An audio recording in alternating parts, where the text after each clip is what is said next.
आपण पाहत आहात स्टार 9 मराठी न्यूज। आत्ताची ब्रेकिंग न्यूज।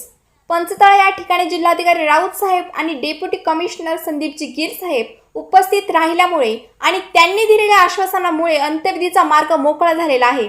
त्यात समवेत खासदार अमोल कोल्हे, दिलीप वळसे पाटील, देवदत्त निकम साहेब, शिवाजीराव आढळराव पाटील, पोपटराव गावडे हे देखील उपस्थित होते। बैठकीत इथं बिबट्याच्या संघर्षामध्ये आजचा गेलेला हा 54वा बळी 54वा जीव गेलाय आणि तरी सुद्धा माननीय मुख्यमंत्री महोदयांनी या संदर्भात तातडीने आराखडा गरजेचा आहे। त्याचबरोबर राज्य आपत्ती घोषित करणं गरजेचं आहे आणि एक एक्सटेन्सिव्ह कुंभिक होऊन हा संपूर्ण सुंदर वनविभाग क्षेत्र बिबटमुक्त होण्याच्या दृष्टीने वनविभाग असेल, केंद्र सरकार असेल, राज्य सरकार असेल, यामध्ये राज्य आपत्ती घोषित करून केरळच्या धर्तीवर राज्य आपत्ती घोषित करून ठोस उपाययोजना ती 200 पिढीची ऑर्डर करा, त्यासाठी 2 कोटी रुपयाचा निधी तातडीने त्यांच्याकडे वर्ग करण्यात आलेला आहे आणि त्या प्रक्रियेमध्ये जे काय जातील 8 दिवस 10 दिवस, त्यामध्ये मला खात्री आहे 15 दिवसाच्या आसपास 200 केंद्रेची ऑर्डर देऊन ती डिलिव्हरी यायला सुरू।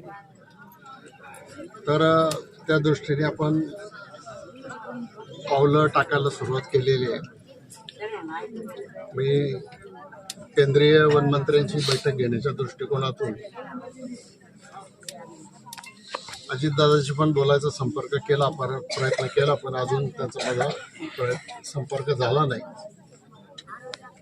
थोड्या आज दिवसभरामध्ये कधीतरी संपर्क